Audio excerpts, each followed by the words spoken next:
नहमदुहु व नुसल्ली अला रसूल करीम अम्मा बाद।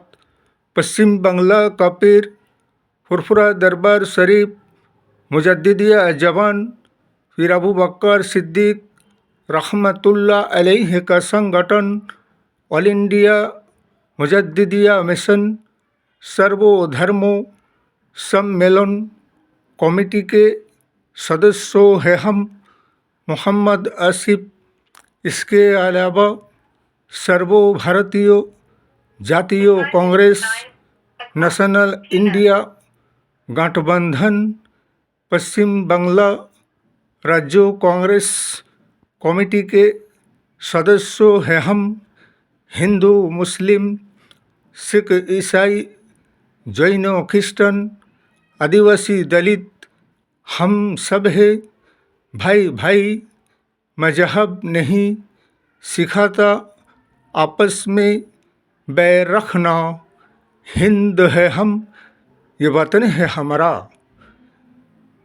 ये बीते दिन हो चुके हैं, कुछ 2-3 दिन बीत चुके हैं, जो कि दिल्ली में विधानसभा के निर्वाचन था।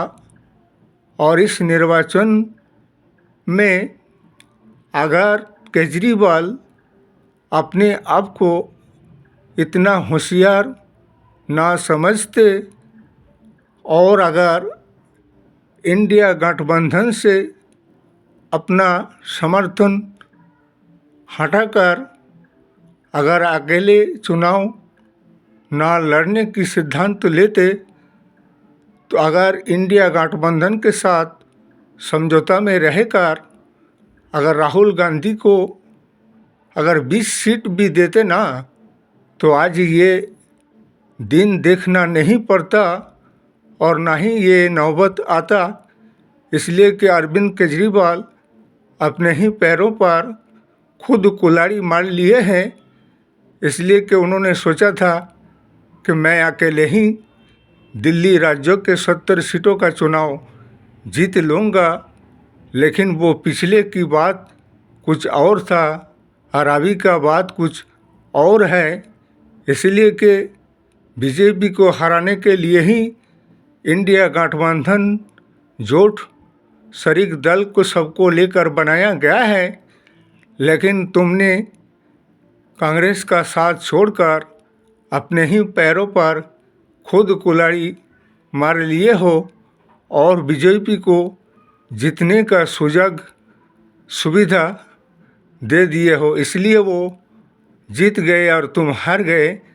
लेकिन अगर ये जोट में रहते तो ना आज हार का सामना करना पड़ता, ना ये शिकस्त का सामना करना पड़ता, बल्कि इंडिया गठबंधन के साथ मिलकर इलेक्शन लड़ने से आज दिल्ली सेंट्रल में कांग्रेस और अरविंद केजरीवाल का इंडिया गठबंधन का सरकार बनता। लेकिन तुम्हारी होशियारी का ये फल तुम्हें मिल गया है। इसलिए हमारे नेशनल इंडिया गठबंधन सर्वभारतीय जातीय कांग्रेस इंटरनेशनल राजनीतिक दल और संगठन है, और तुम तो सिर्फ एक राज्यों के एक दल और संगठन हो। कुछ 10-15 साल से तुम्हारे राजनीतिक दल और संगठन तैयार हुआ और बना है आम आदमी पार्टी, और कांग्रेस 130 साल 40 साल पुराना राष्ट्रीय दल है। इसलिए इनसे मुकाबला करना और पन्ना लेना मतलब अपने ही आप की बर्बादी को दावत देना होता है। इसीलिए हमारे नेशनल इंडिया गठबंधन में जो रहेंगे उसे फ़ायदा रहेगा और वो राजगद्दी उसे मिलेगा। और 140 करोड़ जनगण से हमारा यही कहना है कि आने वाले दिन में, और जैसे कि अभी बिहार में भी कुछ महीने बाद विधानसभा का निर्वाचन होना है, इसमें हमारे सर्वभारतीय जातीय कांग्रेस को ज़्यादा से ज़्यादा मजबूत बनाइए, आगे बढ़ाइए और देश में एक धर्मनिरपेक्ष राजनीतिक दल और शासन व्यवस्था को लाइए, वो है हमारे सर्वभारतीय जातीय कांग्रेस नेशनल इंडिया गठबंधन। इस वीडियो को ज़्यादा से ज़्यादा लाइक दीजिएगा, शेयर कीजिएगा, सब्सक्राइब दीजिएगा। जय हिंद, जय भारत, मोहम्मद।